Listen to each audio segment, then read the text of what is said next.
Muito bem. Bom dia a todos e todas. Eu vou falar desse tema um pouco mais complexo e quero contar para vocês um pouco desse drama que nós estamos vivendo na indústria agroalimentícia, como tem essa corrida de preços, o preço que não fecha, o meu fornecedor não vende, o comprador paga pouco. Vamos conhecer essa história, mas observando os dados, vendo as estatísticas e métricas que nos permitam ter uma ideia um pouco diferente. O que está acontecendo com os preços na indústria de rendering? Vamos observar aqui, principalmente na América do Norte. Se vocês veem aqui, no gráfico da esquerda, temos os preços das gorduras.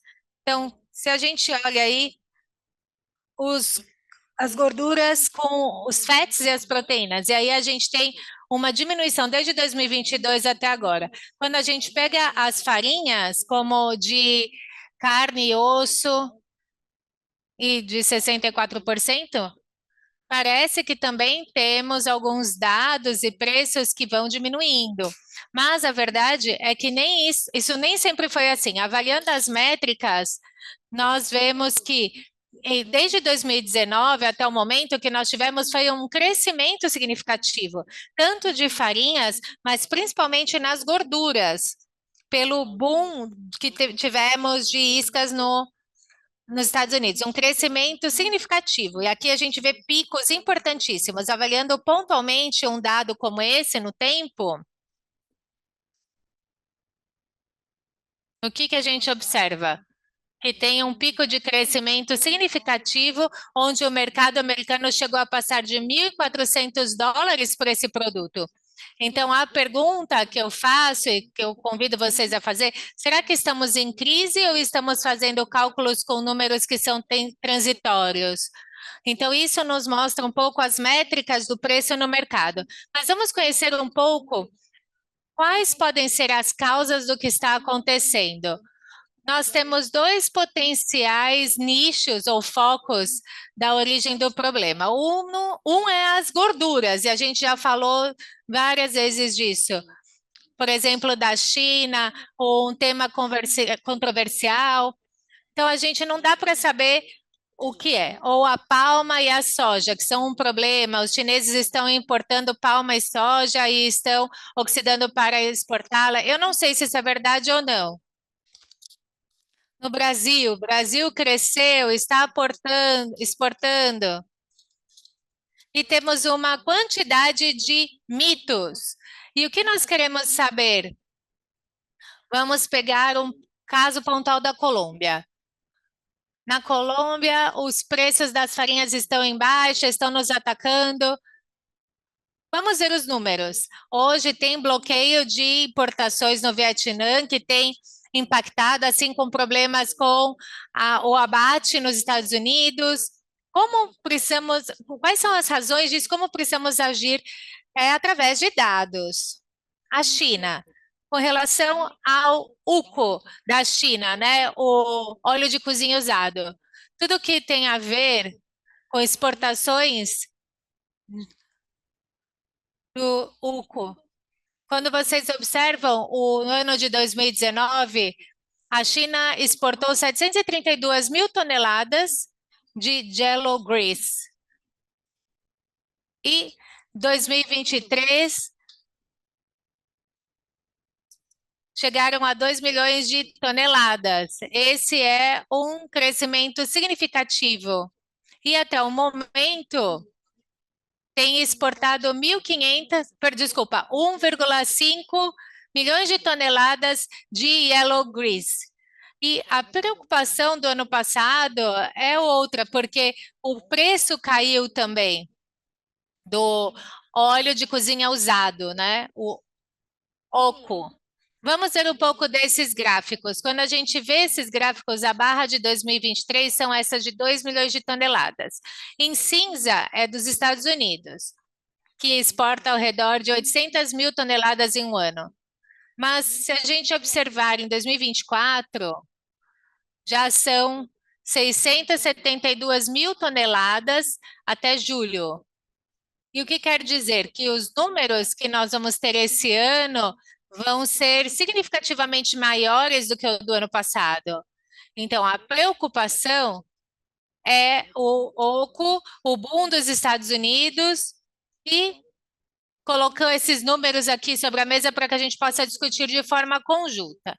Então, aqui a gente vê mês a mês as exportações da China, a gente tem 270 toneladas de exportação, e como eles conseguem isso? É bem interessante, né? Mas vamos ver o que nos interessa. Vamos falar dos Estados Unidos. Um minutinho. Quando a gente vê o mês a mês dos Estados Unidos, a gente escuta, chegam navios de 12 mil toneladas de álcool. E em dezembro chegaram 144 mil toneladas de óleo de cozinha usado. Então, qual é o impacto? É aí que está a queda do preço? Vamos ver desde a perspectiva americana. Se eu confrontar a China com o que acontece nos Estados Unidos, vamos ver. A gente percebe que as exportações de 2022 de gorduras da China e dos Estados Unidos eram muito baixas, certo? Mas pensando no que os Estados Unidos trouxe, eu tenho 800 mil toneladas, e o que está me dizendo que eu tenho um crescimento de 1.633% em movimentos de gordura da China para os Estados Unidos. Então, o que aconteceu? Os comportamentos normais e anormais. No gráfico dessa curva, a cor amarela é o que os Estados Unidos está trazendo da China. E aqui é o que trouxe historicamente do Canadá. E o que, que a gente entende aqui? Que se tem um fenômeno, uma atratividade, obviamente trazem players mais importantes para a mesa, como Austrália, Brasil, e agora são parte de toda a estrutura. E, obviamente, quando temos pico de crescimento, com uma maior oferta, menor preço. E esse menor preço é o que traz esses elementos importantes. Aqui na direita é o mais importante. Quando a gente olha o mês a mês das importações dos Estados Unidos e pensa em 2024, com essa linha azul clara, é um aumento significativo com relação a 2023. E então, são volumes muito grandes, ainda com a diminuição dos preços para os Estados Unidos. E a China? Olha a curva da China em 2023 com relação a 2024. Já quase alcançaram 2000, em julho do desse ano que tinha no ano passado. As respostas estão nos números, nas métricas e analíticas, que fala sobre o que está acontecendo na indústria.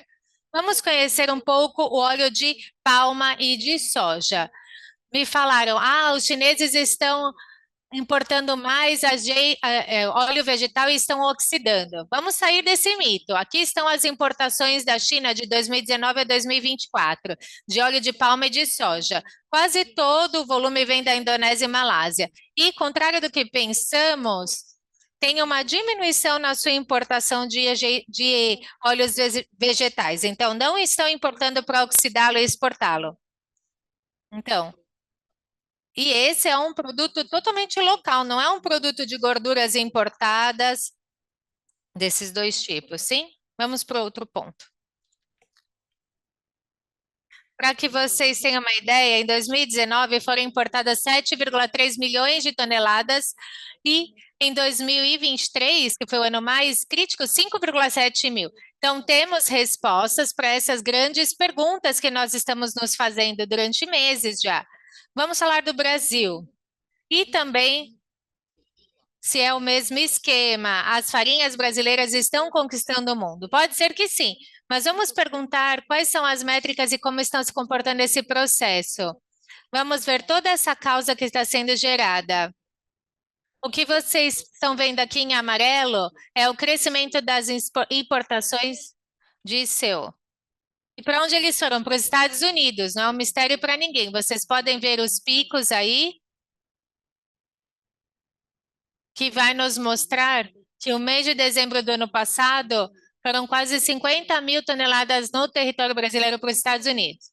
Mas se eu for mais para trás, a curva de cor roxa, olhando as farinhas de carne e osso, tem um crescimento importante. Para quais países? Vamos entender para onde está indo a exportação desse tipo de produto. Vamos avaliar 2023 e tem uma crescente importante para quê? Para o Chile, para o Vietnã, para a Colômbia, que hoje representam grande parte do mercado desse produto globalmente. Então, os acordos sanitários e esses modelos representam uma grande oportunidade para todos esses mercados de destino, o que facilita a vida dos produtores locais. Mas o que acontece com a Colômbia? Vamos pegar um país de destino, um grande consumidor. Na esquerda, você vê a exportação dos produtos de origem animal dos diferentes países exportadores para a Colômbia. E um produto pontual são as farinhas. Então, aqui temos tudo junto, suíno, de aves e de vaca. Então, aqui está. Em 2019, o Uruguai era o líder de exportação para a Colômbia. Mas o que aconteceu? Temos essa linha de cor roxa e os Estados Unidos assumem a liderança na Colômbia. Depois, em 2022, começam os acordos sanitários da a linha bovina do Brasil e dos Estados Unidos para Colômbia e tem um aumento também na importação desses produtos pela Colômbia. E aqui está toda a gestão feita para ter novas commodities no mercado colombiano. Então, é um crescimento importante do mercado brasileiro na Colômbia e uma diminuição do mercado americano, e uma diminuição significativa de países como Uruguai. E aqui tem algo para falar para vocês. Tem um jogador aí, um player que vocês não estão vendo, que é um azul bem clarinho e que começa a chegar na Colômbia. Quem é? A União Europeia. Começamos a receber uma nova oferta de produtos que começam a ter espaço nessa região do mundo. E o que isso representa? Grandes desafios. Provavelmente sim, mas grandes oportunidades também, que vem da diversidade de commodities, exigência de qualidade e possibilidade de criação em tempo e esquema de negócios. E justamente é isso que facilita que vocês, como consumidores, possam ter a possibilidade de ter melhores negociações. E os dados nos mostram isso em tempo real. Vemos a Espanha também com um papel importante nessa cor avermelhada. Temos aqui a transformação de mercado da Colômbia, Chile, México, mercados interessantes. E o objetivo aqui era demonstrar a realidade que nós temos no país no qual estamos atualmente. Então, quero contar que a exportação da gordura para o Brasil teve um crescimento significativo, desde o ponto de vista, né, de biodiesel também. E aqui temos uma ação significativa em setembro de 2021, com quase 7 mil toneladas de exportação. O Brasil observa essa grande oportunidade. A exportação da farinha é crescente para países como Colômbia e Chile. A gente viu isso já anteriormente, e, em efeito, apesar da demanda importante, ao redor de 65 mil toneladas, esse é o volume que importa a Colômbia, né? Vocês observam aqui no gráfico. Independentemente, eh, não importa como está a demanda local, mas isso se mantém dentro de parâmetros históricos com respeito a 65 mil toneladas. Vamos ver aqui a linha do tempo. 2022, tivemos países com impactos importantes. Também temos preços históricos de mais de US$ 1.400 no mercado americano, por tonelada métrica. E aí começa a massiva exportação da Argentina para os Estados Unidos. Antes se enviava para o Uruguai. Aí chegou um momento que em 2022 se abre uma porta para mandar esse produto para os Estados Unidos. Em 2023, o que é que nós temos aqui? A China envia mais de 2,2 milhões de material de gordura para os Estados Unidos, né? Exporta mais de 2 milhões de gordura para os Estados Unidos. Para os Estados Unidos, 36% da importação de gordura é UCO, que vem da China. China abrange mais de 40% da gordura para biodiesel. E Brasil, 1,8% do total, representado em aproximadamente 180 mil toneladas no ano anterior. neste ano, 2024, como é que a gente está? Aqui temos o preço mais baixo desde 2022. Está por baixo de US$ 950 o valor. E, bom, já sabíamos, né? Muitas pessoas vão falar. A questão aqui é recordar que há uma importância de análise de dados, como é que nós vemos o mercado com respeito ao futuro. O México e a Colômbia vão ter caídas importantes com respeito às farinhas. As métricas com as quais estamos trabalhando são as que nos deram uma base de entendimento para um fator de competitividade de entrega eficiente, melhor qualidade, etc., que permitem satisfazer o mercado de forma muito mais efetiva. 2025, o que é que o futuro nos prepara? Isso vai melhorar? Esse quadro vai melhorar? Essa é a pergunta de US$ 1 milhão. Então vamos lá. Os pontos em vermelho são países em que tiveram um impacto em outro aspecto. Pontos laranja é onde temos a causa desse impacto. Então, nos Estados Unidos, nós temos aqui o sentido da importação do UPO. Então, cai o preço do mercado, para eles também cai, isso gera um efeito dominó, que acontece nos Estados Unidos, tem praticamente um efeito dominó. Produtos locais não conseguem competir com a oferta do Brasil. Eu escuto isso frequentemente, provavelmente sim ou não. O ponto aqui é como podemos entender vantagens competitivas para que os exportadores brasileiros possam estar em jogo e também os colombianos. Quer dizer, dentro da porção total de toda dessa pizza num completo, que fatia nos corresponderá? Aqui é incógnita. Os produtores da Austrália também sentiram um impacto da ca- caída de preços nos Estados Unidos. E por que, se eles exportam tanto? Singapura se rege com o que acontece nos Estados Unidos. Com com o pessoal da Nova Zelândia e da região próxima, também vamos ver um impacto com respeito a estes valores. Desculpe, o microfone do palestrante está com um problema. Não entendemos muito bem. Aqui os números nos mostram uma crescente exportação de Espanha e outros países. Temos aqui o exemplo do território colombiano e outras regiões que podem tentar atender esse mercado. No futuro, apesar de cair o preço e do volume de exportação, ah, nós temos a perspectiva de crescer ainda este ano 2024 e possivelmente, se mantivermos o crescimento em 2025. A questão aqui é, se o volume continuar crescendo, como vocês podem ver que o preço pode cair, hum, há muitos elementos para analisar. Tem uma grande porcentagem do mercado americano, e aqui temos que construir melhores estratégias para construir algumas questões. Numa situação de mercado, nós analisamos aqui estatísticas. O que se exporta da China é muito pouco ainda, o que segue representando uma oportunidade para a biodiesel, porque eles ainda não estão com uma grande fatia do mercado. Graças às baixas de venda e exportação de UCO aos Estados Unidos, continua sendo rentável para a China. Para terminar, os mercados importadores mudam de país de origem com respeito às farinhas. O que eu dizia, se Colômbia importa 70 mil, o volume é muito constante. Então, para que eu ganhe com o mercado num volume, eu tenho que pegar a porção de alguém mais.